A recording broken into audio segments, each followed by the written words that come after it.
campaign gain for them. Yeah. And the problem, of course, David, as you understand, I think probably better than just about anybody, is not confined to the Palestinians in Gaza or the Palestinians in Gaza and the, Hezbollah jihadists in Lebanon and the Houthis in Yemen and the Iranians in the Iranian Republic. Of course, it is having a profound impact, I believe, across the Sharia supremacist world, is it not? Absolutely. Not only Shia supremacy, I think all of our detractors' world, they see Western intolerance for the cost of defending yourself.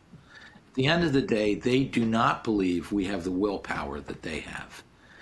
And as a result, whether it's in our universities or on the streets of Gaza or, God forbid, in Taipei or, Tokyo, wherever they will eventually set their sights, they believe that the war of attrition in the long run is in their favor. A politically correct outcome is in prospect. Exactly. And by that they mean victory for the jihad. David, we have to take a break. We're going to come back and we're going to talk about what policies we should be pursuing at this juncture. And better get on to it right away. Be right back. Stay tuned.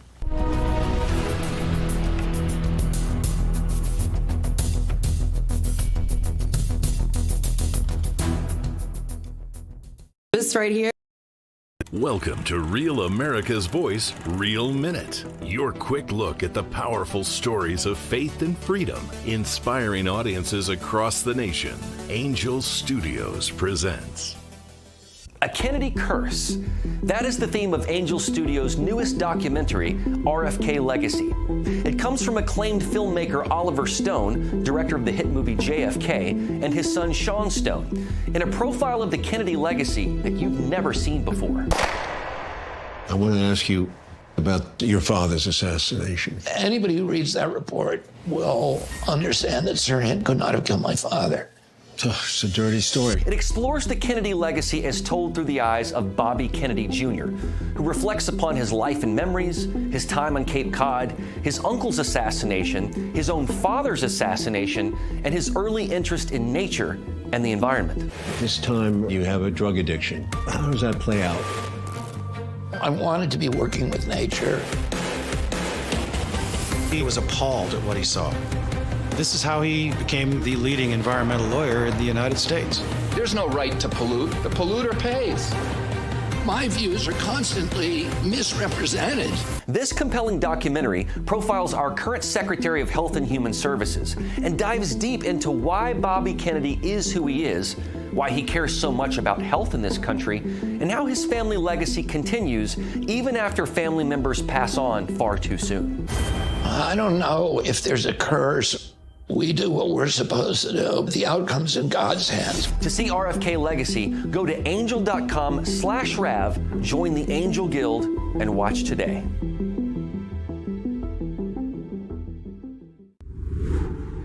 Hi, my name is Tracy L. from Arizona. I don't stink around in the kitchen when it comes to the news. I watch Real America's Voice, which always serves accurate and reliable updates that are on point with their amazing hosts.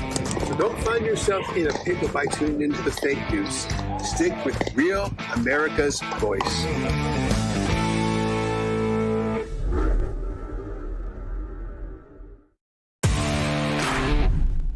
Hi, my name's Paul Foyer. I'm Foyer04 in the Getter Chat. I love rap for all the Getter, all the war room.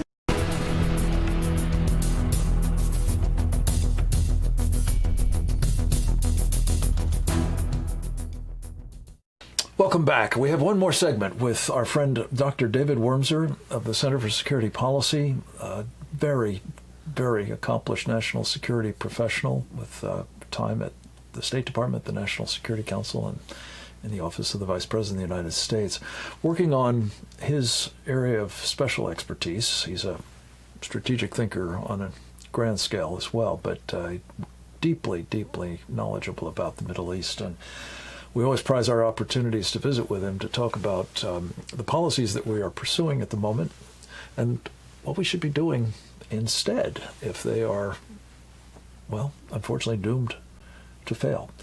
And David, we're hearing the president lauded as a great peacemaker, a candidate for the Nobel Peace Prize, which will be announced at the end of this week, a man who has put in motion, I think he believes, and certainly many of us who are his admirers do, an opportunity for a comprehensive peace in the Middle East involving all kinds of nations that have heretofore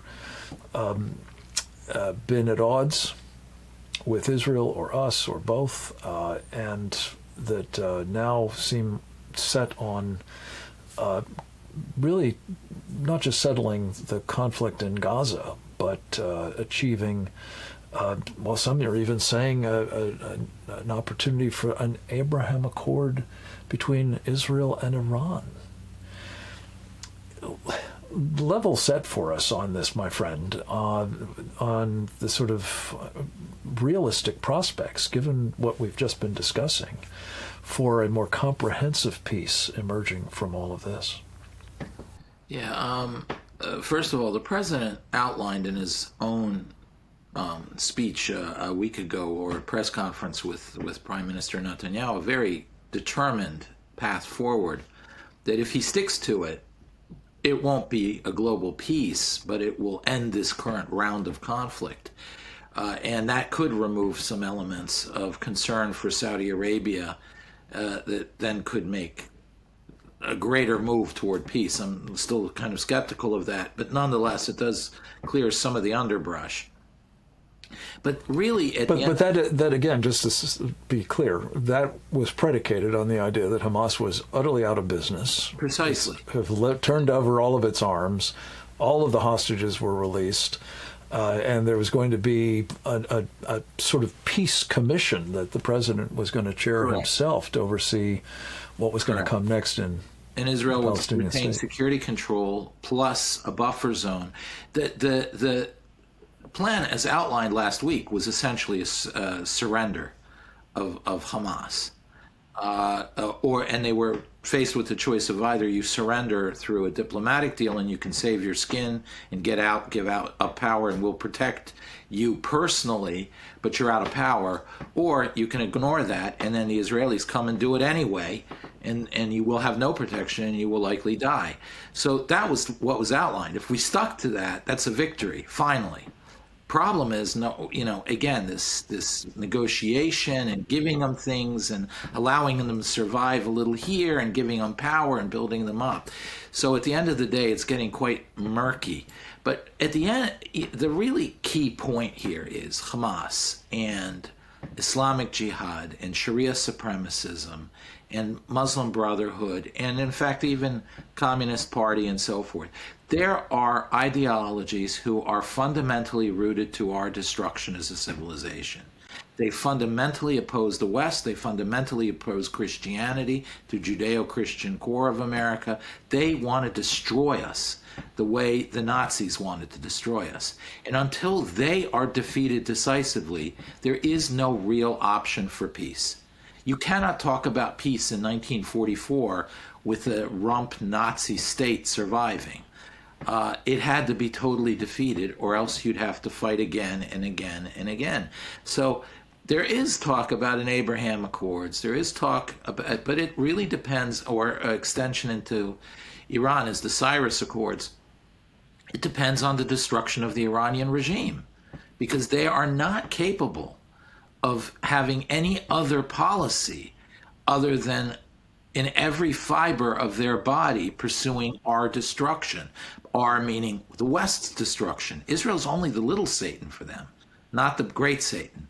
So there is no way that Israel can, or the United States can ever accommodate these sorts of ideologies and still hope for peace. They can only hope for endless war if we accommodate them. Yeah, and endless war, again, is what we are supposedly trying to prevent. And I can't think of a more endless war than one that began 1,400 years ago with the arrival on the scene of Muhammad, and it has been more or less endless ever since.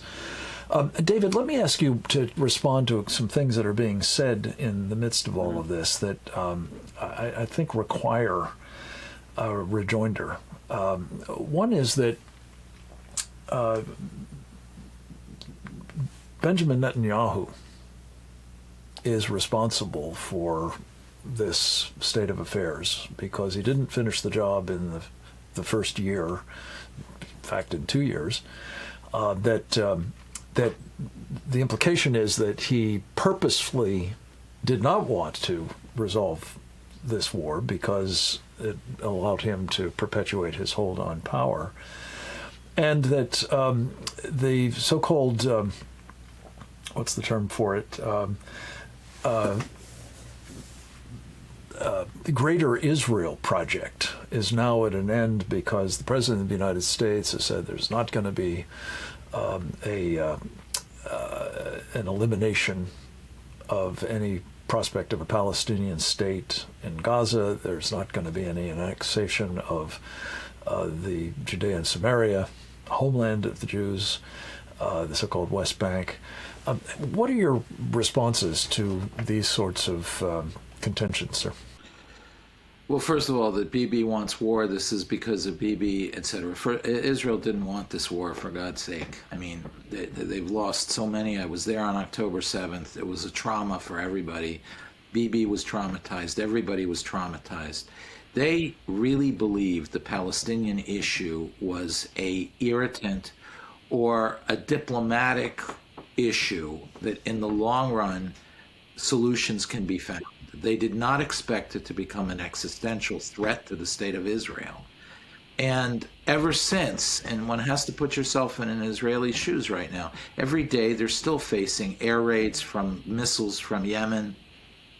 They've been at war 2 years. Every family has lost their kids. Ron Dermer, who's always considered to be the mind behind Bibi Netanyahu, has 2 kids currently serving in Gaza.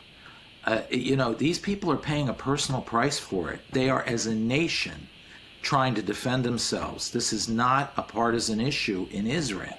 There are some fringe elements that seem to be trumpeted and vastly inflated in the foreign media and press, but 90% of Israelis are on board with the idea that Hamas has to be destroyed. Now, why didn't it happen in the first year? Well, quite simply, there was an American government that was stopping Israel at every single corner, and Israel was under a full-tilt international arms embargo. And Israel had felt that it was an alliance with America, that friendly relations with Europe. It had a supply chain based on those relationships that suddenly choked them. And also the fear in the UN of being abandoned, or worse, actually stabbed in the back by the UN in the United States. That took us all the way to the Trump administration. And by then, this war had already dragged on a year. It's amazing what Israel achieved in that year anyway. It had destroyed Hezbollah. It had taken the core strategic areas of Gaza, many areas of Gaza, 70%. It had essentially eliminated the missile threat from Gaza, eliminated it from Lebanon. It had already begun to bash and take out the air defense structures of Iran that set the stage for what happened in June. The problem was when President Trump took over, there was a confidence both in Israel and in America that now those who are opposed to America and opposed to Israel will be scared, and so scared that they'll cough up the hostages and they'll go for a ceasefire, and then that can be leveraged over the long term for something. The Israelis were also bargaining for something else, which is latitude to take care of their big threat that really does existentially threaten them acutely, which is Iran. And here we are now, because all that's played out until the summer. At the end of the summer, some of the weapons that Israel was embargoed by started arriving. Israel needed, for example, bulldozers, D9 bulldozers, to do this major thrust in Gaza. And they had been embargoed, and they actually only started arriving in August because the supply chain of building them, getting them on ships, getting the ships to Israel, unloading them in Israel, absorbing them into the Israeli army, modifying them for combat, all took until now. So really, this is almost a natural pace of the war. It was at the point of being perhaps definitively concluded with this takeover of Gaza City. And never forget how much of a cost Israel has paid for avoiding collateral damage and fighting with surgical precision. That slows down war massively, but it also reduced the cost of civilian casualties. And while the so-called Gaza health authorities insist that the casualties are very high, they are still, by historical standards, very low. Exactly. Regrettable though they may be, and however large they are, they're still very, very low, and a testament to Israel's discipline in this regard. David, there's so much more to talk with you about, but we are hard out of time. Thank you for your insights about the Navy and the state of the war and why politically correct endings to them are, as the president has said himself, to be eschewed.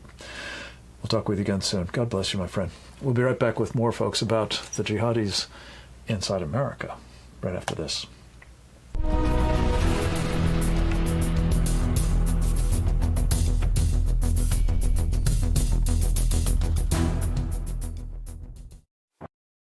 Welcome to Real America's Voice, Real Minute. Your quick look at the powerful stories of faith and freedom, inspiring audiences across the nation. Angel Studios presents A Kennedy Curse. That is the theme of Angel Studios' newest documentary, RFK Legacy. It comes from acclaimed filmmaker Oliver Stone, director of the hit movie JFK, and his son Sean Stone, in a profile of the Kennedy legacy that you've never seen before. I want to ask you about your father's assassination. Anybody who reads that report will understand that Sirhan could not have killed my father. It's a dirty story. It explores the Kennedy legacy as told through the eyes of Bobby Kennedy Jr., who reflects upon his life and memories, his time on Cape Cod, his uncle's assassination, his own father's assassination, and his early interest in nature and the environment. This time you have a drug addiction. How does that play out? I wanted to be working with nature. He was appalled at what he saw. This is how he became the leading environmental lawyer in the United States. There's no right to pollute. The polluter pays. My views are constantly misrepresented. This compelling documentary profiles our current Secretary of Health and Human Services and dives deep into why Bobby Kennedy is who he is, why he cares so much about health in this country, and how his family legacy continues even after family members pass on far too soon. I don't know if there's a curse. We do what we're supposed to do. The outcome's in God's hands. To see RFK Legacy, go to angel.com/Rav, join the Angel Guild, and watch today.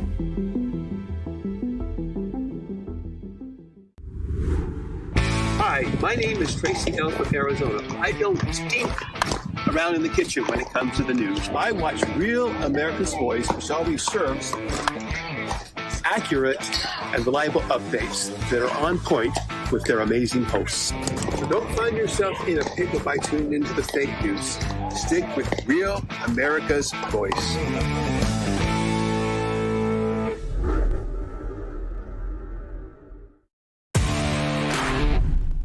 Hi, my name's Paul Foyer. I'm Foyer04 in the Getter Chat. I love rap for all the Getter, all the war room. I'm a J6er. I spent 1,143 days in prison. I'm a J6er, and I spent 3 months in jail and about a year in prison. I spent 4 years out of an 18-year sentence in prison. J6ers have been smeared and defamed by the media, persecuted by the government, and treated like terrorists. In reality, J6ers are patriotic men and women, mothers, fathers, sisters, and brothers from all walks of life. Stand in the Gap was founded to stand in the gap for J6ers working to rebuild their lives after being incarcerated. And we need your help. For just $10 or more, you're helping these patriots get mental, physical, and spiritual help. Please scan the QR code or go to j6support.com to donate $10 or more to support these American patriots. Every dollar you give is being matched up to $50,000, doubling your impact. Go now to j6support.com and donate today.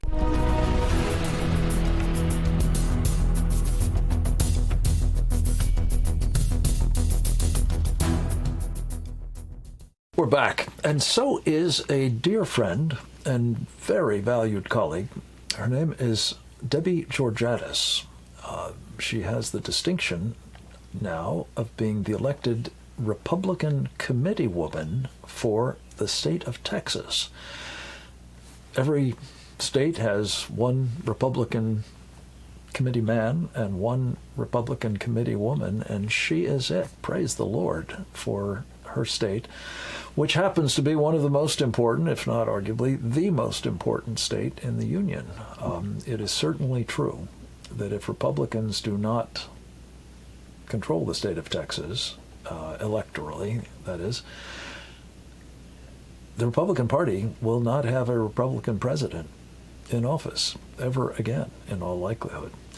And one of the things that seems to be going on at the moment in Texas, and I wanted to explore this with her, is a concerted effort on the one hand by what I call Sharia supremacists. Others might call them jihadists or Islamists. There are lots of different names, radical Islam and so on, and communists, people of the left, particularly communists, who are now making common cause in the hopes of turning Texas blue, not just purple, but blue. And Debbie's in the midst of the fight to make sure that doesn't happen, and I commend her for being in the arena. We're big on people being in the arena on this program, and always look forward to a chance to extol those who are doing it very, very impressively, as is she. Debbie Georgatos, welcome back to Securing America, my friend. Good to have you. Frank Gaffney, thank you so very much for having me join you. It's great to be with you. Thank you. Well, listen, I was talking with David in the previous segment, David Wormser, about the knock-on effects, one might call them, of what is happening as a result of what, using the president's terms, I can only describe as a politically correct effort to finish off a conflict without a decisive victory, namely in Gaza at the moment, but previously in Iran. And the emboldening that is inevitably going to have with jihadists elsewhere around the world, including inside our own country. So tell us a little bit about what you're seeing in the state of Texas, where that emboldening seems to be playing out. Frank, I could not agree more with your read on what is happening internationally and in America and in Texas in particular. One example that many of your listeners may have heard about involves an imam in Houston, and he is his name is Imam Qasim Ali Khan, and he's been leading. He first became this kind of viral video, approached some Muslim store owners and told them essentially that they had 30 days to stop selling things that are not permitted under Islam. They were pork, alcohol, and lottery tickets because it involves gambling. But this imam made the video himself. He had his followers videoing him going in to confront the store owners, and now he's leading protests outside the stores. So he's really trying to impose Sharia. He's imposing his view of what people should be allowed to do. But one fact, I think, because it signifies really what this guy is all about. This same imam who's doing this in Houston, very bold, very presumptive that, of course, everyone's going to do what he says.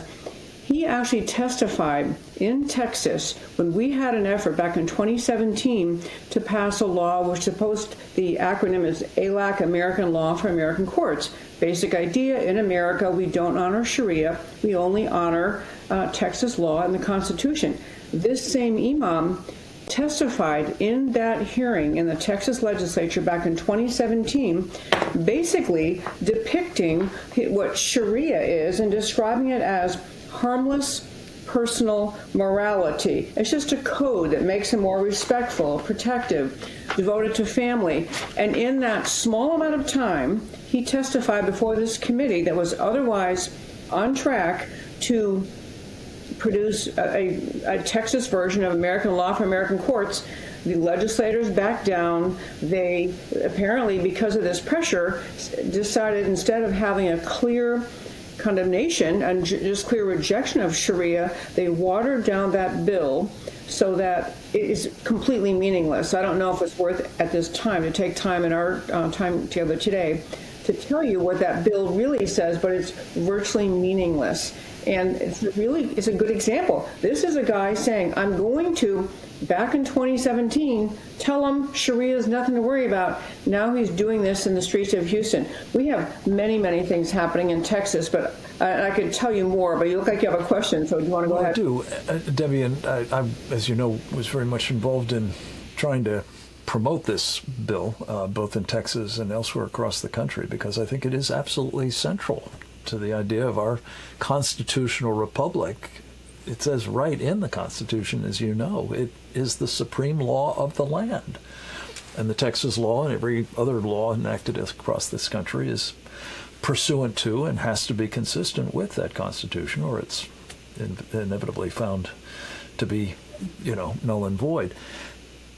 Sharia is a direct affront to that Constitution, to most of the rights in our Bill of Rights, and to the very proposition that we have one rule, one law under God and under the Constitution. So you're seeing this playing out in Texas. It's not just this imam. Of course, he's an example of the increasing aggressiveness of these guys. Talk very quickly, we've got about a minute before a break, about something called Epic City. What's that about? EPIC stands for East Plano Islamic Center. Texas has had in the last 10 years an explosion in the numbers of mosques, Islamic centers, Islamic schools.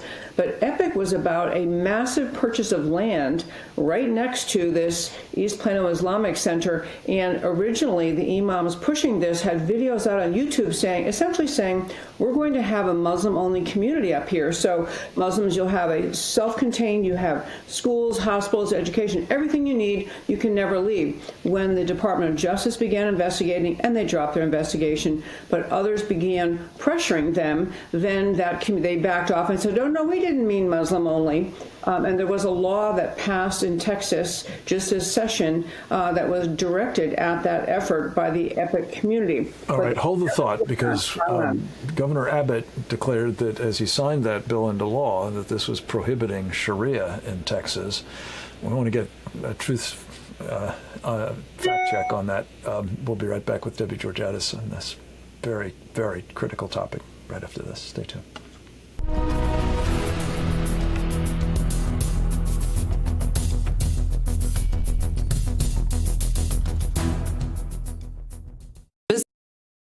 Welcome to Real America's Voice, Real Minute. Your quick look at the powerful stories of faith and freedom, inspiring audiences across the nation. Angel Studios presents. I'm Bo Davidson with this Real America's Voice, Real Minute. It's fall, and that means America's favorite sport, football, is back. And Angel Studios has brought a brilliant and inspiring movie about a 59-year-old man who still wants to play the game.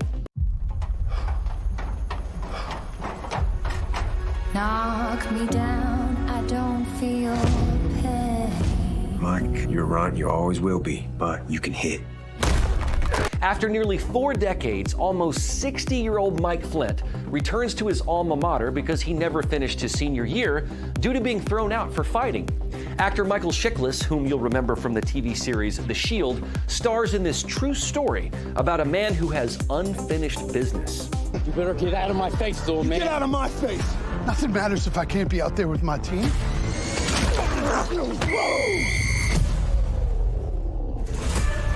He has a chance to redo his senior year. Flint believes that we aren't defined by our successes, but by our regrets. And he says he's had a lot of them, as a teammate, as a husband, and as a dad. The senior reminds us that it's never too late to get in the game and turn things around. You can watch The Senior by going to angel.com/Rav and joining the Angel Guild, a community of like-minded viewers who want to see superb quality content. So get back in the game, relive your dreams, and head on over to angel.com/Rav.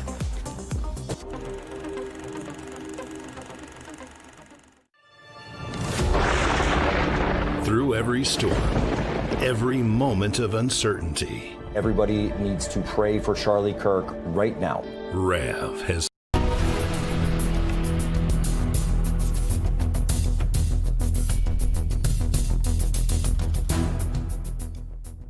We're back, and so is the Republican Committeewoman of Texas. Her name is Debbie Georgatos. She is an attorney by training. She has been a talk show host for many years on America Can We Talk. It's a wonderful program. I've been on it a few times myself. She is smart about political matters and the challenges our country is facing, both here at home and abroad, as anybody I know, and it's always a delight to be able to catch up with her. And Debbie, you were just telling us about this so-called East Plano Islamic Center, or EPIC. It's sitting on something like 400 acres, and that's important because you were just describing a piece of legislation that was signed into law with some fanfare by Texas Governor Greg Abbott the other day. Tell us about what he said about this bill and what it actually does. Yes, Governor Abbott, perhaps it was wishful thinking, but after the signing of this bill, he and several other legislators involved made the remark, we have banned Sharia in Texas. And it might be what they would like to do, and I hope that is the case. But the law... Certainly what needs to be done. Yeah. Absolutely. But the law as signed is very narrow, doesn't mention Sharia, doesn't mention Islam. It simply says it outlaws a certain tactic that these organizers were using to try to ensure that the EPIC area would be 100% Muslim, and that even if someone lived there and wanted to move out, they could only transfer their property to someone else who follows Islam. So it's a very narrow and really, it did get after one tactic, but that's all that it did. So, but Debbie, is it also the case that it only applied to communities of less than 25 acres, not something as big as 400? Exactly right. That's the other limitation on under 25 acres, which this is happening all over Texas. EPIC just became famous, but it's happening all over Texas. But the law doesn't apply if you have over 25 acres. So it really doesn't have much impact at all, unfortunately. I think that's putting it charitably. What the good news is, even if the representations are somewhat fraudulent, I would say, at least the governor of Texas seems to think that he wants to be politically positioned in favor of prohibiting Sharia. And just take a minute to talk a bit about why, apart from the fact that it's unconstitutional and it's violative of our rights and so on, what's wrong with Sharia? Isn't it just a religious preference and thereby protected by our Bill of Rights? I'm very glad you asked that. I love the First Amendment, freedom of religion. I'm all for it. Sharia is not a religion. It is a set of laws, and the entire teachings of Sharia mostly can be read. There's a book called Reliance of the Traveler. It's this thick at least, allegedly lays out all of Sharia. But Sharia under Islam covers every single aspect of human life. Pakistan and other countries, mostly the entire law of the country is Sharia. So we need to get our kind of American viewpoint about faith. A big adjustment is needed to comprehend what Sharia is. Sharia replaces all other law. No one has any rights to try to change it. It is barbaric. It calls for, in Saudi Arabia, they still cut off hands for stealing. It is just a written millennia ago and very dangerous. And I told you this story offline that I had a chance to ask Senator Ted Cruz about how it is that he could say Sharia has no place in Texas when this argument is made that it's just, a First Amendment protected thing. And he made the very, I think, compelling point. Freedom of religion is about allowing you to practice your faith. Sharia is about making other people practice your faith. That's not a protected, constitutionally compliant, faith, indeed. And to your larger point, it really is about power. It's about an ideological, power-based political agenda. So, Debbie, the state Republican Executive Committee recently put on the ballot in, I believe, the March primary coming up next year, a provision, to put to the electorate this proposition of banning Sharia. Is that correct? And what is the prospect of it, do you think? Yes, they did. So this will be the March primary ballot where Republicans will be voting. And it basically says, the final wording apparently hasn't emerged, but the gist of it is we only follow Texas and U.S. Constitution, Texas U.S. laws, not Sharia. Very direct. I submitted 2 versions, a couple other people did as well.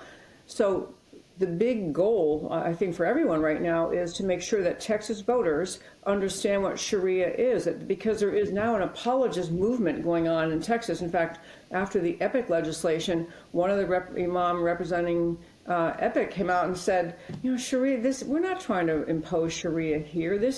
We're just trying to have a Muslim-friendly community. Anyone's welcome. So there's just a massive effort by the Islamists in Texas to push Sharia is no big deal, don't fear it, don't worry about it. And so it really is incumbent on advocates for this proposition, myself included, to make sure people know how dangerous Sharia is. Debbie, it goes back to that anecdote you were telling us about this imam who, like the mafia, moved in on this. And I'm not sure it was the owners of the store that he was talking to. It was just some Muslim, workers there. But whoever it was, he was making it clear that bad things were going to happen if they didn't get with the Sharia program. But he had previously said, not to worry. It's just, about our personal morality. This is the kind of bait and switch that these guys are all about. And the reason I wanted to visit with you, Debbie, and I so appreciate your time, is that what's happening now is a moment in which some of those guys, at least, are, actually exhibiting their true colors. This is about control. This is about dominance. This is about submission of everybody else. And I salute you for your efforts on the ground there to try to counter this. And we certainly look forward to helping in any way we can with this program and otherwise to shed the light on the true character of not just Sharia itself, but the Sharia supremacists who are, as Ted Cruz said, intent on foisting it on the rest of us. Debbie Georgatos, you are a paragon of the woman in the arena, and we appreciate your time. I hope you will come back to us with a longer visit and updates on all of this in the very near future. Frank Gaffney, anytime. It always goes by too fast. Great to see you. It does. God bless you. We'll be back with the rest of you, I hope, next time. Until then, go forth and multiply.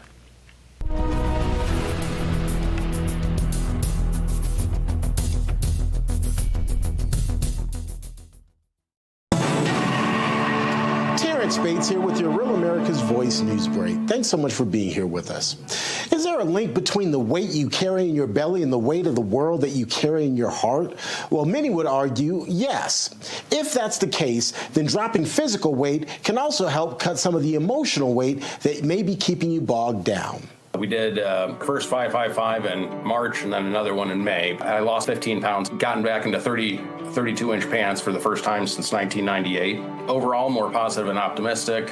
I've had improvements, gum disease that I have. It's improved our marriage. I've lost 15 pounds. I was able to forgive. It was the most emotional journey that I have gone through. I physically felt a lift, and it was great. John Jubilee helped that couple out, and he's here now to help you as well. John, it's always good to see you. Good morning.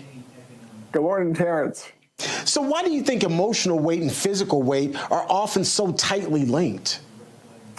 Well, it's kind of a fascinating thing, Terrence, but this goes all the way back, to the Garden of Eden. The first The first disconnect, the first emotional disrupt between God and man was over food.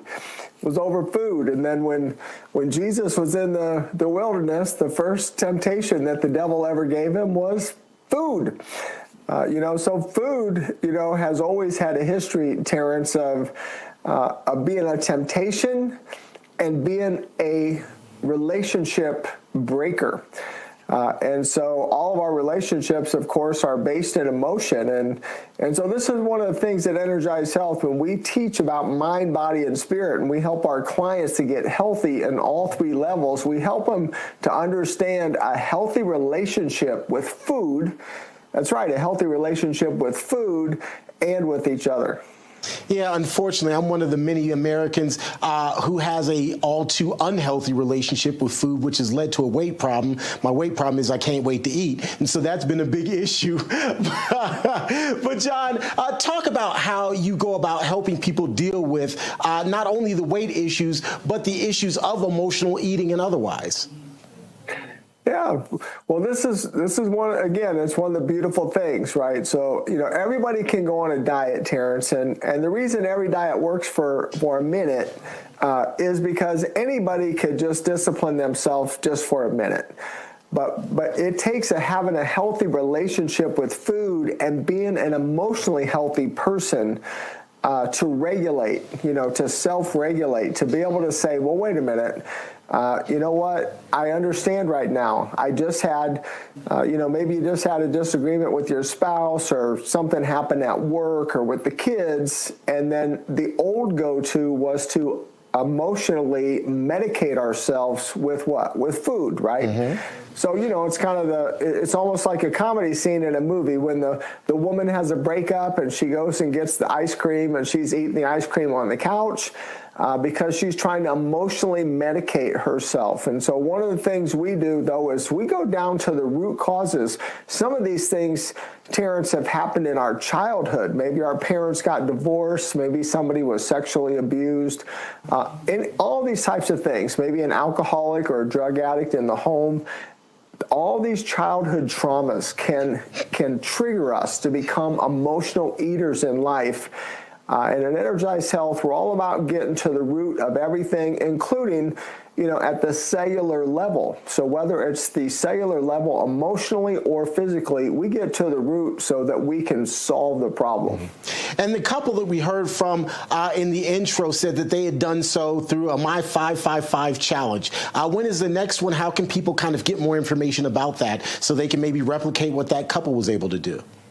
Yeah. So that was their starting point. They started with the 555 challenge, and that's an easy entry point, Terrence. That's $5 for 5 days with Chelsea and I. So I'd recommend for anybody, make that your starting point to get connected with Energize Health. Just go on your screen, or just go on your computer on my555challenge.com.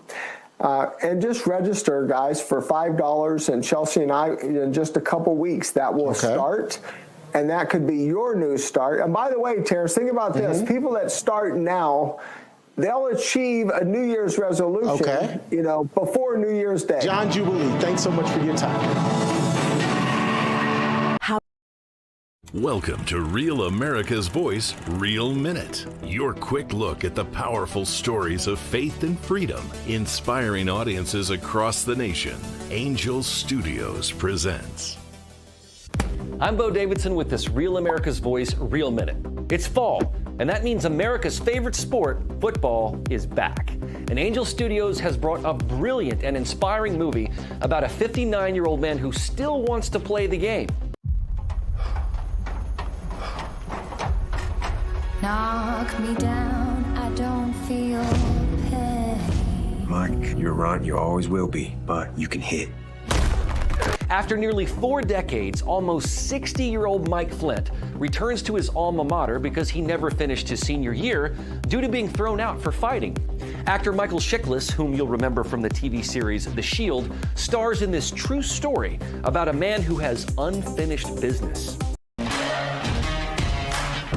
There's always something to make you look around and say, hey, you know what? I live in a pretty great country.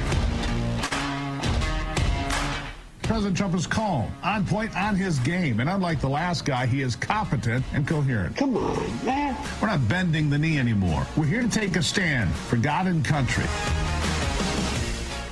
This is the Steve Gruber Show. That's right. Live from Detroit, kicking off another brand new day here on the Steve Gruber Show, fighting for you from the foxhole of freedom, which always makes me ask, what do you want in your foxhole? Who's it going to be when the chips are down? Lots of work to do here today. Incredible amount of work. Let's get to it here. Three big things this hour. Number one, the government shutdown is dragging on.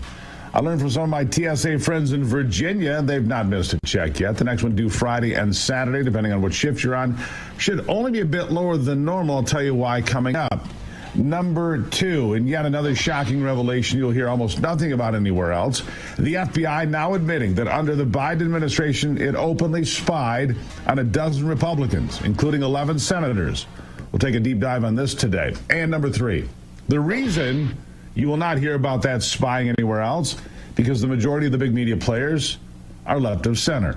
Hate President Trump, and Republicans are just as happy to call people like me white supremacists, Nazis, and of course fascists, because in the absence of a coherent or cohesive argument and message, they focus on name calling and smearing. But maybe, just maybe, that's about to change, because something big just happened in the world of news, and it could be a game changer. Bari Weiss, the journalist who made waves by walking out of the New York Times in protest of its radical left-wing culture, has just been named, get this, editor-in-chief of CBS News at the age of 41. Someone who actually believes in free debate and independent thinking is sitting at the top of one of the country's biggest network newsrooms. Now, in case you're not familiar with her, here's her rallying cry to journalists in a TED Talk. Listen. My theory is that the culture in crisis is because of the cowardice of people that know better. It is because the weakness of the silent, or rather the self-silencing majority. So why have we been silent? Simple. Because it's easier. Because speaking up is hard. It is embarrassing. It makes you vulnerable. It exposes you as someone who is not chill, as someone who cares a lot, as someone who makes judgments, as someone who discerns between right and wrong, between better and worse. The reason Aristotle called courage the first virtue is because it is the one that makes all of the other virtues possible. Courage. Courage. Now, let's not kid ourselves. Bari Weiss, left of center. But the left considers her now right of center. But either way, she's not afraid to question the narrative on a lot of topics that other mainstream pundits simply refuse to touch, either out of fear or allegiance to the left-wing cause. She has criticized DEI, questioned the vaccine schedule, called COVID-era mandatory school lockdowns a mistake, defended J.K. Rowling's position on transgenderism, and was a huge part in getting the Twitter files out there for all to see, the kind of actions that can make you a pariah in the mainstream media these days. And she's bold enough to say it to their face. Here's an old interview between her and Brian Stelter back before CNN fired him for the first time. Trust me, the second time is coming. Here it is. So when you have the chief reporter on the beat of COVID for the New York Times talking about how questioning or pursuing the question of the lab leak is racist, the world has gone mad. When you're not able to say out loud and in public that there are differences between men and women, the world has gone mad. When we're not allowed to acknowledge that rioting is rioting and it is bad, and that silence is not violence, but violence is violence, the world has gone mad. When we're not able to say that Hunter Biden's laptop is a story worth pursuing, the world has gone mad. When, in the name of progress, young school children, as young as kindergarten, are being separated in public schools because of their race, and that is called progress rather than segregation, the world has gone mad. There are dozens of examples that I could share with you and with your viewers. And you often say everyone aloud. Sort of knows this, and you say we're not allowed, we're not able. Between... Who's the people stopping the conversation? Who are they? People that work at networks, frankly, like the one I'm speaking on right now. Man, Sounds like a conservative. She's not, but she's honest. And she might not agree with you or me on a lot of things, but I'd say that's a step right there toward common sense, which is what she first called her independent publication before it was rebranded as the Free Press. This all comes after a major media shakeup, the new CBS News leadership structure, part of a deal between Paramount and Skydance, where David Ellison's company took control of Paramount's assets. As part of that deal, Ellison bought Weiss's media company, the Free Press, into the fold and kept them. Paid her $150 million. So Weiss isn't just joining CBS, she's bringing her entire operation along with her. The Free Press will keep its own brand, but now will work inside or under the CBS umbrella. This is more than a hire. It's a power move and a restructuring. And the liberal media is losing its mind over it. First, The Guardian calls Twitter a far-right social mixer, and then claims that the merger indicates that, quote, major media companies seem to be bending over backwards to appease the second Trump administration. That had nothing to do with that. Nothing at all. Give me a break. That's how you know this might be a step in the right direction. Oh, it's a Trump thing. Bari Weiss getting $150 million and becoming the head of CBS News has nothing to do with that. Back in 2020, she left the New York Times in spectacular fashion, writing an open resignation letter that shocked journalists and journalism. She said she'd been bullied by her colleagues for holding centrist or heterodox opinions. She accused the Times of letting Twitter dictate its editorial decisions, saying the paper had traded honest journalism for whatever would please the online mob. For many Americans, especially those sick of watching media elites silence dissent, that letter hit home. Weiss became a symbol of what it means to stand up to the rotten, woke newsroom culture. Since leaving the Times, she hasn't gone quietly. She built the Free Press into one of the biggest independent media platforms on Substack and beyond. Her writing tackled cancel culture, censorship, and the decline of open conversation in public life. She's been outspoken about how elite institutions turn a blind eye to hatred when it comes from the right political crowd, if you will. She's also dug into stories about the growing divide between ordinary Americans and the cultural gatekeepers who claim to speak for them when they don't. The liberal critics claim she's not qualified, despite the fact that she's worked for both the Wall Street Journal and the New York Times, and built a media platform from the ground up that catered to an audience that they say doesn't exist. Normal Americans like you and me who just want facts. And now she's bringing that energy into the CBS News culture. It's a network that's long been part of the left-wing media establishment. It has, part of the machine. We'll never let them live down how deceptively they edited the 2024 interview with Kamala Harris, a last-ditch effort to sway voters toward an unqualified candidate. Just one of the many of their attempts to paint the former administration in a better light. We're going to get to some of those examples in a moment. But it is a new day in media. One of the big three figured it out. Hey, we can't just lie to them all the time. They might catch us. No kidding.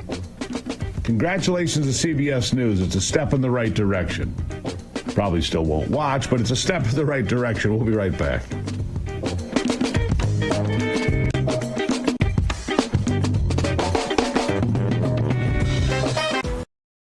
Welcome to Real America's Voice, Real Minute. Your quick look at the powerful stories of faith and freedom, inspiring audiences across the nation. Angel Studios presents. I'm Bo Davidson with this Real America's Voice, Real Minute. It's fall, and that means America's favorite sport, football, is back. And Angel Studios has brought a brilliant and inspiring movie about a 59-year-old man who still wants to play the game. Knock me down, I don't feel pain. Mike, you're right, you always will be, but you can hit. After nearly 4 decades, almost 60-year-old Mike Flint returns to his alma mater because he never finished his senior year due to being thrown out for fighting. Actor Michael Chiklis, whom you'll remember from the TV series The Shield, stars in this true story about a man who has unfinished business. You better get out of my face, little man. Get out of my face! Nothing matters if I can't be out there with my team.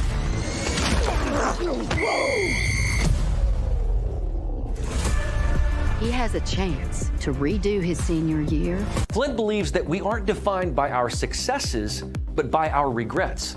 And he says he's had a lot of them, as a teammate, as a husband, and as a dad.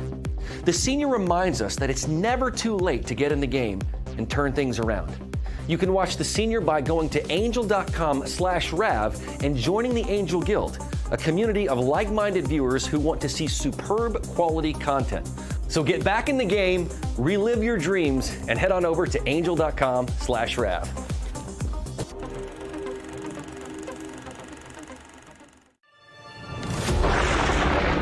Through every storm, every moment of uncertainty, everybody needs to pray for Charlie Kirk right now. Rav has stood strong. We're not going to tolerate this stuff anymore. Turn that anger into motivation to save this nation. When we move together, there is power. The cries of this widow will echo like a battle cry.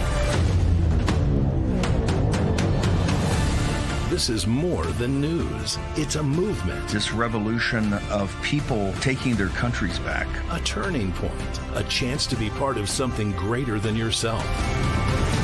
Scan the QR code and stand with Rav. The story isn't over, and neither is your part in it. Step in, be counted, be heard. Together, we are Rav. We will achieve American greatness. And we are just getting started. Hello, all you Ravagers. I'm Billy Howell, your old buddy Carefree Largo from the chat, and I'm thrilled to be part of the Rav family. When I want to be heard, I use my Real America's voice.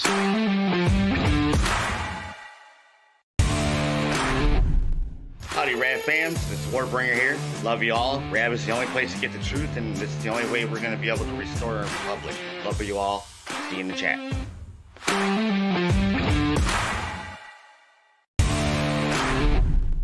Hi, my name's Paul Foyer. I'm Foyer04 in the Getter Chat. I love Rav for all the Getter, all the War Room Posse, and all of you guys. Love y'all.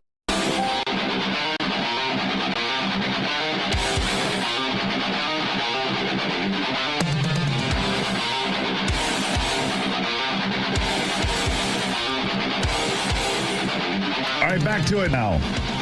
A new day in journalism. The Tiffany Network, CBS News, bringing on Bari Weiss, which, by the way, the anti-Israel people are going to scream. She's Jewish, of course, which means that those people like Candace Owen are going to go bananas, but more on that later. I want to show you this interview with Mike Johnson, also edited subjectively, deceptively, to give a certain impression. All right, listen. So that's a different accounting than this 2% you say was distributed. Yeah, so they've obligated some funds, but they've only distributed 2%. The rescue and recovery effort's still going on, and then we address the rest of it. So that's a different accounting than this 2% you say was distributed. Yeah, so they've obligated some funds, but they've only distributed 2%. And when I was there on the ground, and you should go, I mean, bring the cameras and talk to the people there. They'll tell you, don't take politicians' words for this or the administration's word. Talk to the people there on the ground. They had not been provided the resources almost 2 weeks out from the storm that they desperately needed. And when I was there, 13 days post the storm hitting that state, people are still being rescued. They're stuck in the higher elevations in the mountains because the roads are down and all the rest. So they need every available resource and all hands on deck. The rescue and recovery effort's still going on, and then we address the rest of it. Yeah. That's a first-hand account. That's something that any journalist worth their salt would want. But no, not these journalists. They want to change the conversation to fit their narrative. They haven't wanted anyone to know just how terrible the last administration was or how good the current one is in getting the likes of MS-13 gang members off our streets. Most recently, this is what they cut out of their interview with Kristi Noem. Listen to this. And one thing that we will continue to do is to make sure that he doesn't walk free in the United States of America. This individual was a known human smuggler, a MS-13 gang member, an individual who was a wife beater, and someone who was so perverted, that he solicited nude photos from minors, and even his fellow human traffickers told him to knock it off. He was so sick in what he was doing and how he was treating small children. So he needs to never be in the United States of America, and our administration is making sure we're doing all that we can to bring him to justice. Yeah. It's deceptive, it's shoddy, it's frankly dishonest. And maybe, just maybe, they could be changing course, at least at the Tiffany Network, as I mentioned. For more than a decade, millions of Americans have watched the so-called mainstream media collapse under the weight of its own bias. Time after time, stories that fit the preferred political narrative were broadcast as fact, only to be exposed later as half-truths or outright fabrications. It's no wonder public trust in the press sits today at an all-time historic low. Take the Russia collusion saga. Back in 2016 and 2017, outlets like CNN, MSNBC, and the New York Times ran endless stories implying that Donald Trump's campaign had conspired with the Kremlin to steal the election. They cited anonymous sources and shadowy intelligence leaks. You remember the coverage. Here's an example. This is about as clear evidence you could find of intent by the campaign to collude with the Russians, to get useful information from the Russians. I think there's plenty of evidence of collusion or conspiracy in plain sight. I did say that there is ample evidence, and indeed there is, of collusion of people in the Trump campaign with the Russians. He is going to be delivering what I think are going to be his indictments, the final indictments. I would not be surprised if there were a number of indictments that still were going to come down the pike. There are indictments in this president's future. And I think they're shocked that the noose is tightening. He feels the noose is tightening. The noose is tightening. The sound of hoofbeats of all those investigations catching up with Donald Trump must be loud in his ears. He may be the first president in quite some time to face the real prospect of jail time. People might go to jail. You're exactly right. For the rest of their lives. I think they're all going to jail. Well, I think they're all going to end up together in prison, and maybe that's a good thing. God. Yep, yet after years of headlines and taxpayer-funded investigations on your dime, Special Counsel Robert Mueller's investigation found no evidence of a criminal conspiracy between the Trump campaign and Russia. None. The so-called bombshells were smoke and mirrors, created and designed to ruin the lives of innocent people and, of course, to destroy the political career of Donald Trump. Now it's James Comey and John Brennan who might end up behind bars for their insidious lies and deception. Then there's, of course, the infamous Hunter Biden laptop story. In October 2020, when the New York Post published evidence from a laptop belonging to Joe Biden's son containing emails about foreign business dealings and a whole lot of tawdry behavior, major outlets dismissed it as Russian disinformation without ever even looking. Twitter and Facebook even censored the story just weeks before the election. These guys didn't try to determine if it was real or not. They just swallowed the Russian disinformation lie whole and expected you to as well. Remember this.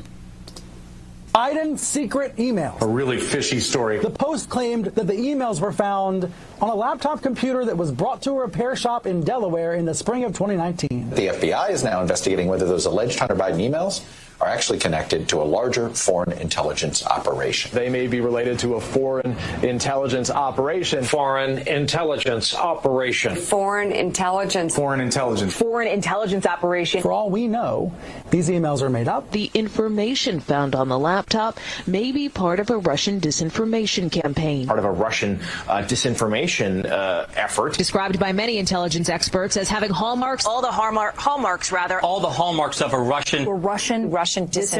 Russian disinformation. Disinformation campaign. This is a classic example of the right-wing media machine. Thank God for Newsbusters, by the way. Fast forward 2 years, mainstream outlets like the Washington Post and the New York Times quietly confirmed the laptop's authenticity. The very people who mock conservative outlets for publishing the truth admitted in the shadows what they published was rubbish and, by definition, fake news. These aren't isolated mistakes. They're part of the pattern. The establishment press tends to function more like an ideological filter than a truth-seeking institution. If a story threatens Democrat power or challenges elite consensus, it gets buried, distorted, or fact-checked into oblivion. And the good news, millions of Americans have stopped buying it. The lesson has been simple. Trust the evidence, not the narrative. And with Bari involved at CBS News, maybe they'll finally learn it too. It's a new day in journalism. And thank you for being here, because we tell the truth here every single day. It's the Steve Gruber Show. I'm a J6er. I spent 1,143 days in prison. I'm a J6er, and I spent 3 months in jail and about a year in prison. I spent 4 years out of an 18-year sentence in prison. J6ers have been smeared and defamed by the media, persecuted by the government, and treated like terrorists. In reality, J6ers are patriotic men and women, mothers, fathers, sisters, and brothers from all walks of life. Stand in the Gap was founded to stand in the gap for J6ers working to rebuild their lives after being incarcerated. And we need your help. For just $10 or more, you're helping these patriots get mental, physical, and spiritual help. Please scan the QR code or go to j6support.com to donate $10 or more to support these American patriots. Thank you for being a patriot. Thank you for standing in the gap.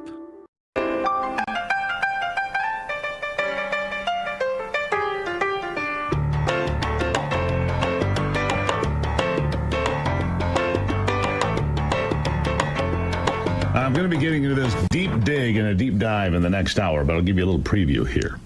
All right? A little preview here, because in the next hour, we're going to be talking about Jack Smith tracking private communications. Doesn't surprise me. Private communications, 11 senators and a member of Congress, all Republicans, of course. Let's see here. FBI Deputy Director Dan Bongino briefed Republicans, including Lindsey Graham, Josh Hawley, Ron Johnson, Marsha Blackburn, and more. He spent $50 million on a fishing expedition. Jack Smith could find himself in legal jeopardy. Tracking the private communications and phone calls of a dozen Republicans, 11 of them senators, all part of the Arctic Frost scam. The document recently discovered by FBI Director Kash Patel and exclusively obtained by Fox News Digital, titled Cast Assistance, dated September the 27th, 2023. CAST refers to the FBI Cellular Analysis Survey Team. They're tracking these people in real time. The document, which has the names of FBI agents involved redacted, marks the case ID as Arctic Frost, election law matter, sensitive investigative matter, CAST. Anyhow, we're going to dig deep into that. All of it. Are you tired of being at the mercy of propane prices? It's about to get... It was a great day here yesterday. I was in Virginia, Norfolk, over the weekend, as you probably know, covering the Navy's 250th anniversary. Great fun. But cold weather is about to show up here. It's been very nice, in the 80s. That's about to leave in about the next 24 hours.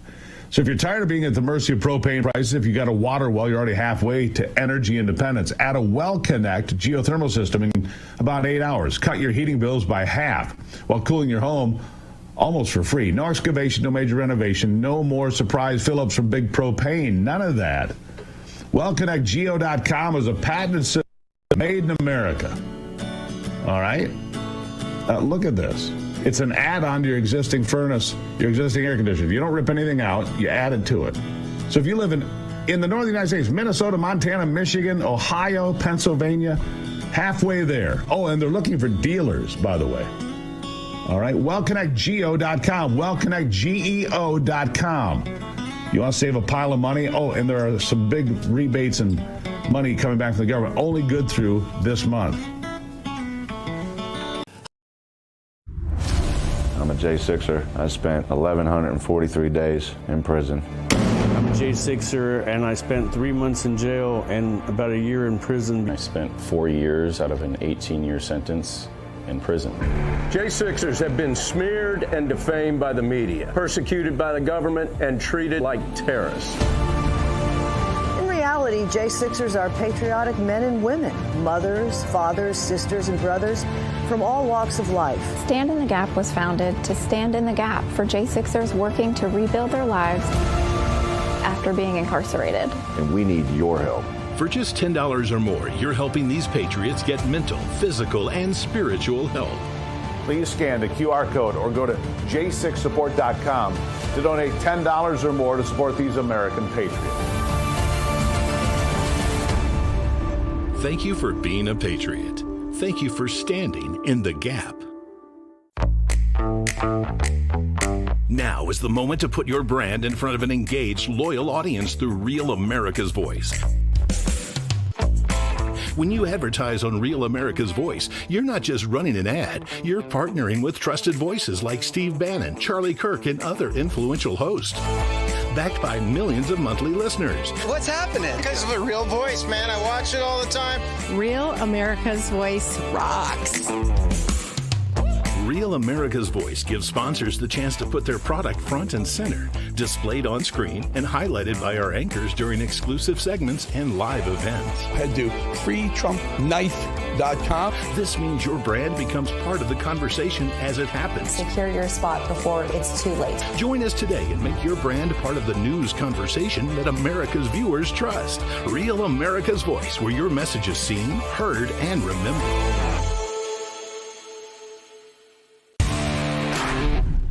Florida Sun Goddess here. Let me tell you why I love RAV. They let my voice be heard. They give me a platform for community so I don't feel alone. Thanks so much.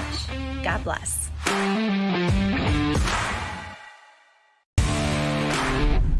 Flashosaurus in the chat. I love Real America's Voice because I can watch news being delivered to me live while I chat with the family I love.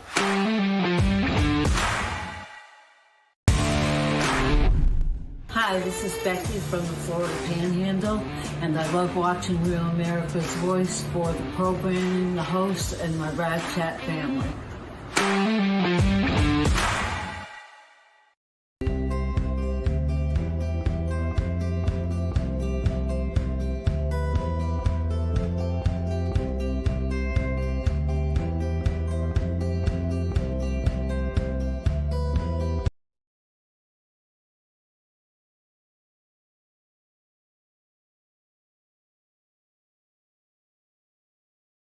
Which I can appreciate.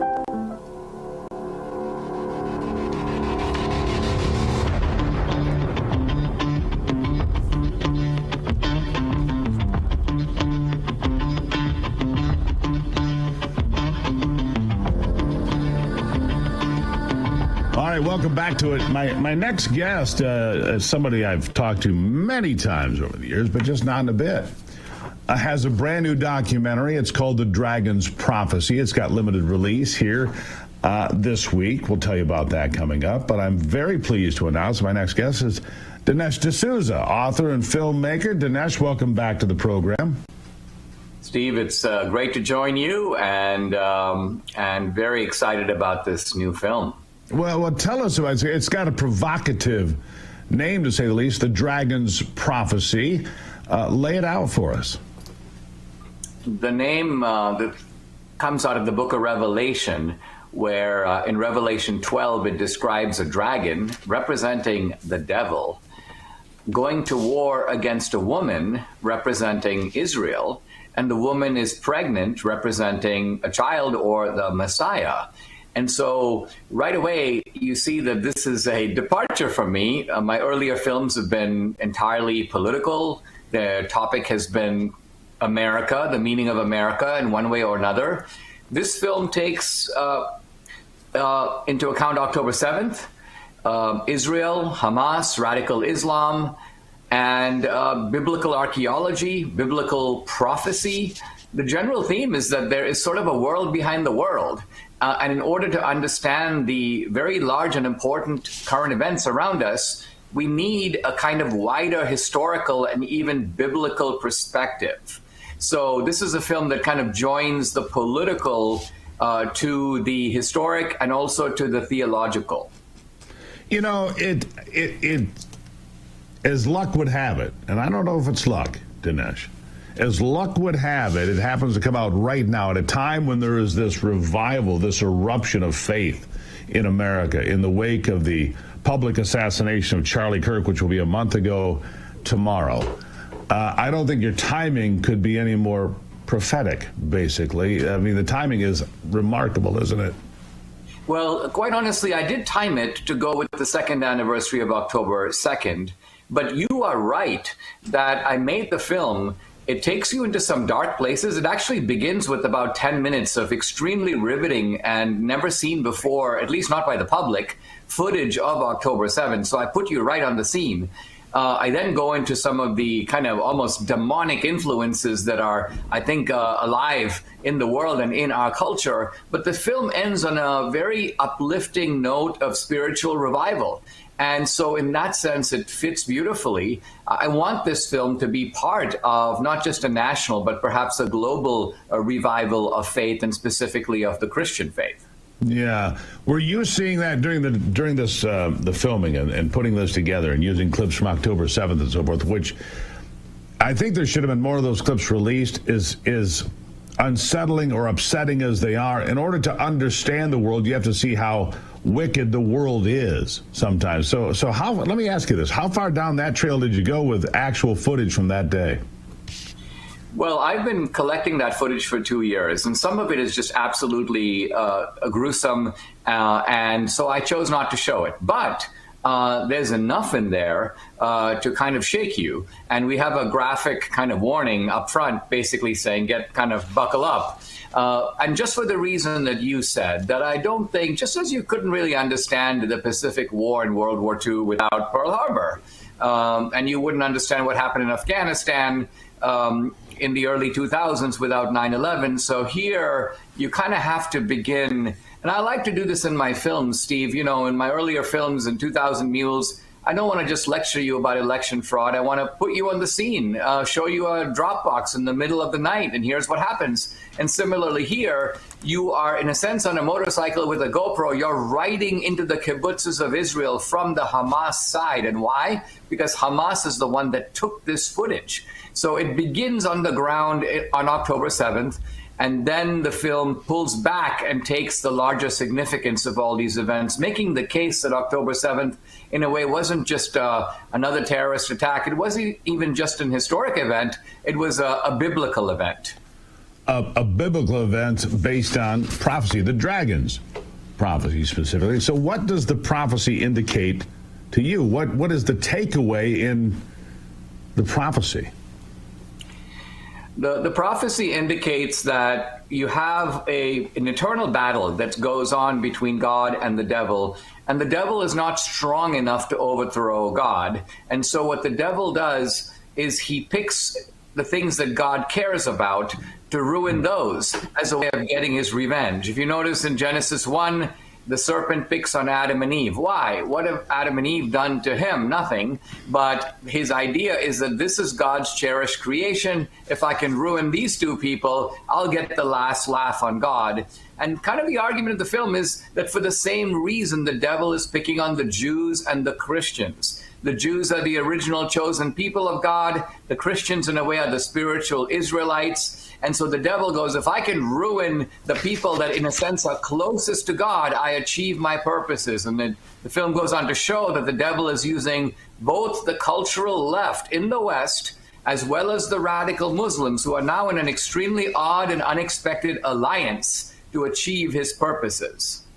You know, it comes at a time when Jews and Christians are being persecuted, not just October 7th, that's obviously a very egregious example, but in general, where synagogues, Christian churches, Mormon churches, if your faith is considered to be Christian or Jewish, you are under attack. These places are being attacked, burned, the stabbing in Manchester, the attack on Jews, the biggest Jewish attack in America, killed 11 here not that long ago. You see attacks on Catholic churches and Mormon churches.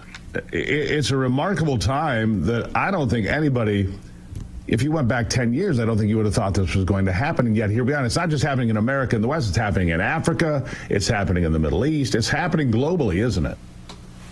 It is, and notice it's being carried out by the same people. So there are some people who think, and on the right, who say, well, the United States needs to pull away from Israel. Well, here's the problem. This alliance between the cultural left and the jihadis has targeted the Jews and the Christians. And part of the goal of the jihadis is a global caliphate.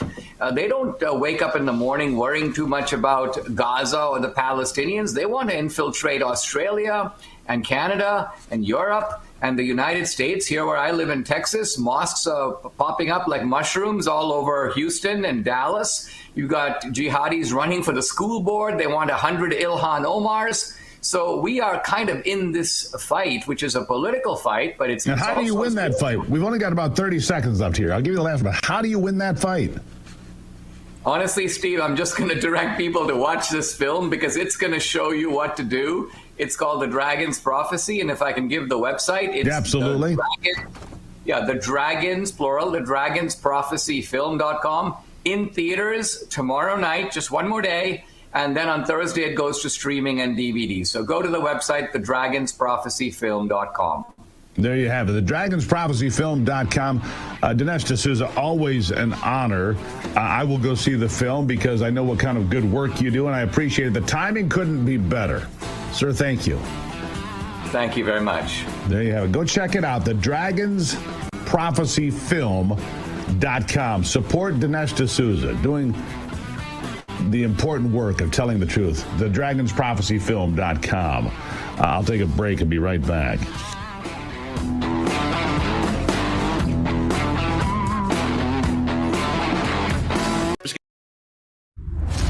I'm a J6er. I spent 1,143 days in prison.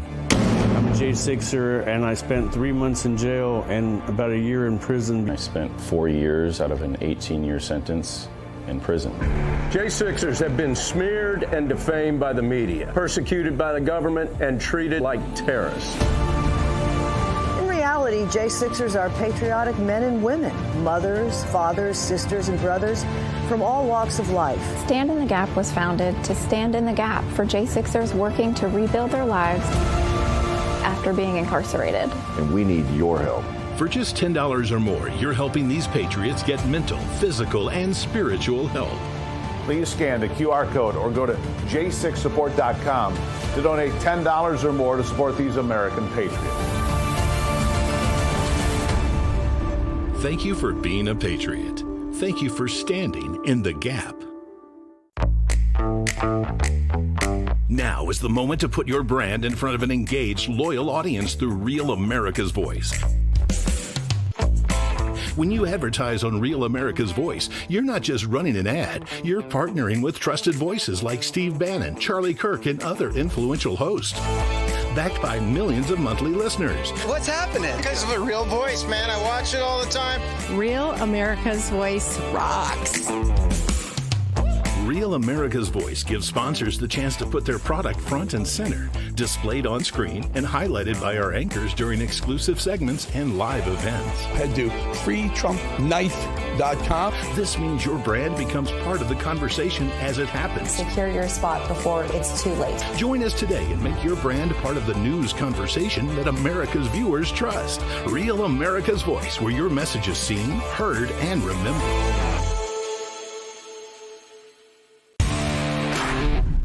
Florida Sun Goddess here. Let me tell you why I love RAV. They let my voice be heard. They give me a platform for community so I don't feel alone. Thanks so much. God bless.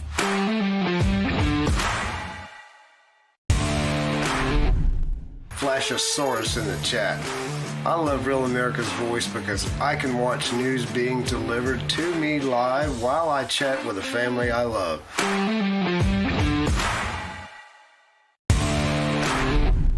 Hi, this is Becky from the Florida Panhandle, and I love watching Real America's Voice for the programming, the hosts, and my Rad Chat family.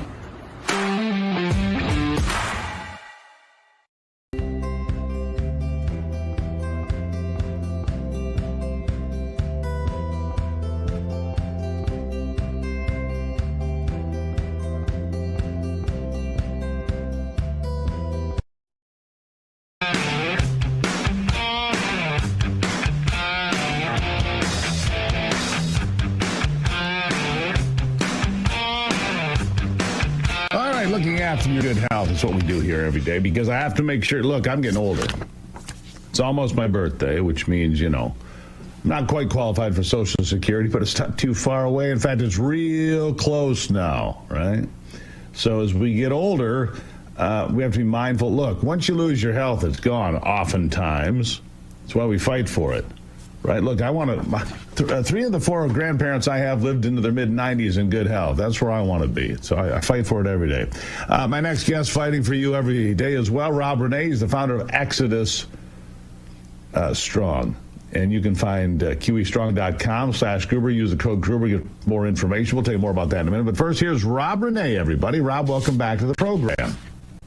Hey, Steve. Good morning. It's exciting to be here, and I'm with you. Let's we have to fight every day for our health, because if we don't have our health, we don't have anything else, and we can't make an impact on the kingdom like we should unless we have our health. So Amen. Let's continue to work on that. And I know you're part of the revival. You are, and you were part of the revival before the revival got cool. Well, the revival's cool right now. And look, I just heard about I think it was University of Tennessee, 8,000. I could be wrong on the university. 8,000 kids baptized at a single event. 8,000.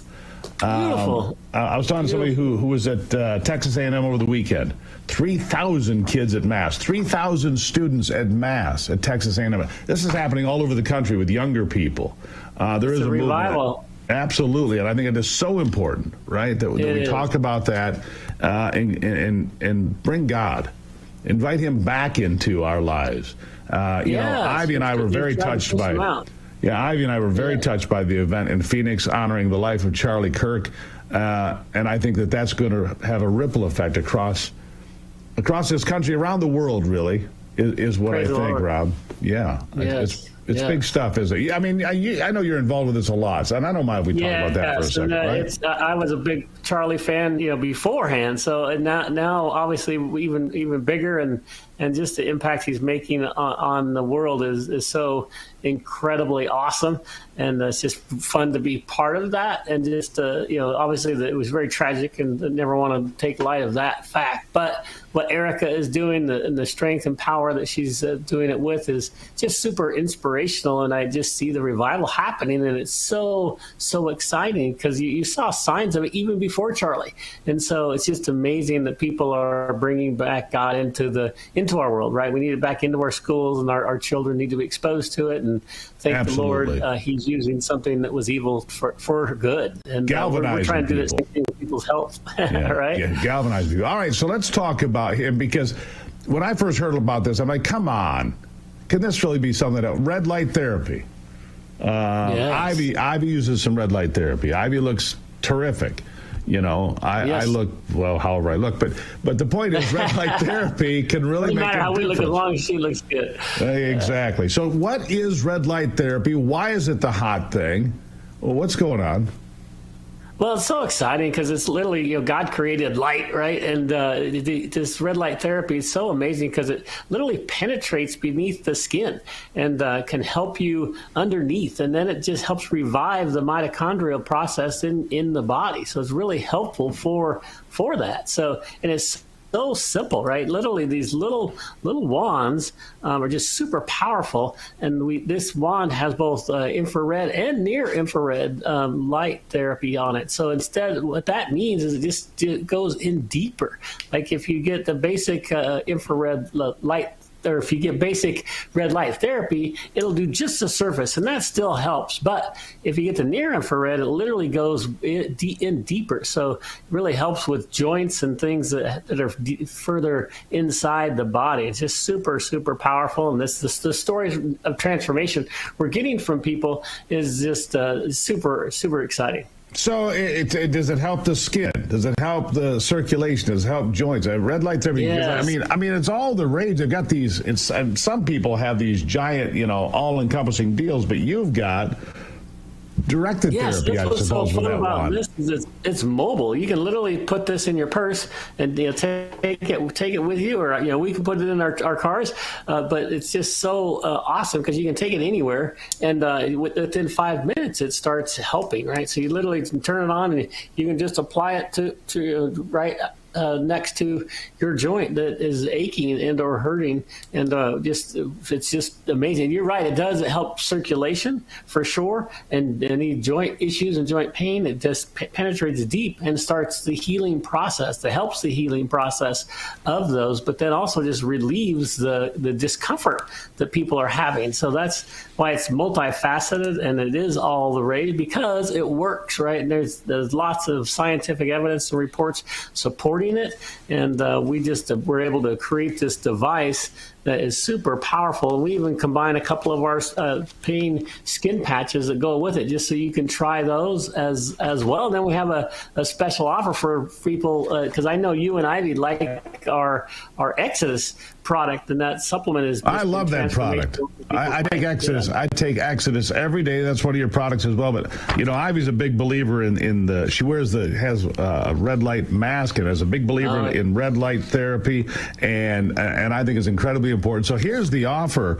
Go ahead. Why don't you go ahead and tell them the offer, Rob? No, you're welcome to. But what we want to do is give people 5 free travel packs of the Exodus product. So it's like $40 value if you just get one of these wands. And this wand also comes with a really long and in-depth instruction guide, so it explains red light therapy in detail to you, so you understand what it is and how it works and when to apply it and all the things that you need. But it's so simple and so effective. And we've gotten, since we're able to do, since it is so small, we've been able to reduce the price dramatically. So these red light therapy panels can cost hundreds or even thousands of dollars. But today, tens of thousands of dollars. Big price reduction. All right, so is it gestrong.com/Gruber? That's where you can go. QE Strong. QE Strong. Yeah, for sorry, quantum, QE Strong. Quantum Energy. Yep. QEstrong.com/Gruber. And then when you check out, use the Gruber coupon code, and we'll send you 5 of those free Exodus travel packs. So we know you're going to like that as well. Thank you, Rob. I'm going to give you the website again after the break, folks, in case you didn't write it down. QE Strong. I'll get to it after the break. Thank you, Rob. People. Through every storm, every moment of uncertainty, everybody needs to pray for Charlie Kirk right now. Rav has stood strong. We're not going to tolerate this stuff anymore. Turn that anger into motivation to save this nation. When we move together, there is power. The cries of this widow will echo like a battle cry. This is more than news. It's a movement. This revolution of people taking their countries back. A turning point. A chance to be part of something greater than yourself. Scan the QR code and stand with Rav. The story isn't over, and neither is your part in it. Step in. Be counted. Be heard. Together, we are Rav. We will achieve American greatness. And we are just getting started. Patriots, it's time to gear up. Real America's Voice has an entire lineup of merch made just for you. We got some Rav fans out here. We watch you every day. From mugs that start your morning strong to hoodies, hats, t-shirts, pants, vests, flags, and so much more. Yeah, I noticed it. I mean, that caught my eye big time. Every piece lets you wear your pride loud and clear. This isn't just merch, it's a movement. When you shop Rav, you're showing the world you're proud to be part of the Real America's Voice family. God bless Real America's Voice. So don't wait. Scan the QR code right now or visit realamericasvoice.launchcart.store to shop today. Thank you, Real America's Voice, for doing true journalism. Stand tall, be bold, be proud. Represent your voice with Real America's Voice. It's good to have a real news network out there, so I'm a big fan. Use code RAVSWAG10 for 10% off. Real America's Voice rocks.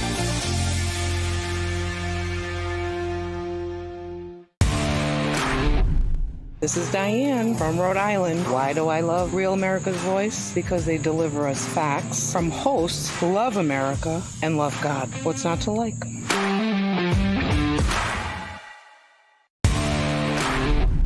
This is Diane from Rhode Island. Why do I love Real America's Voice? Because they deliver us facts from hosts who love America and love God. What's not to like?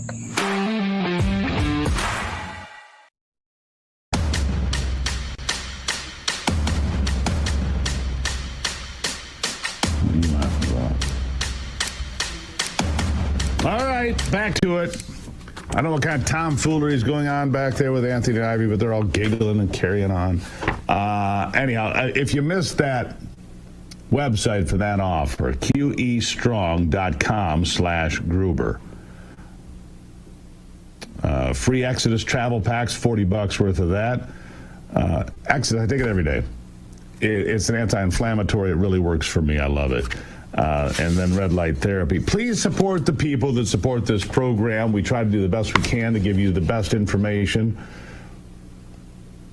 And so we bring on the best partners we possibly can. Now, coming up in the next hour, we're going to talk to 3 gentlemen from a company called Revin. A company called Revin. They had put together an anti-inflammatory over several years, had a number of patents created, right? Really had it dialed in. And then the government came along and stepped on them and crushed them. Yeah, it's true. They came along and stepped on them and crushed them.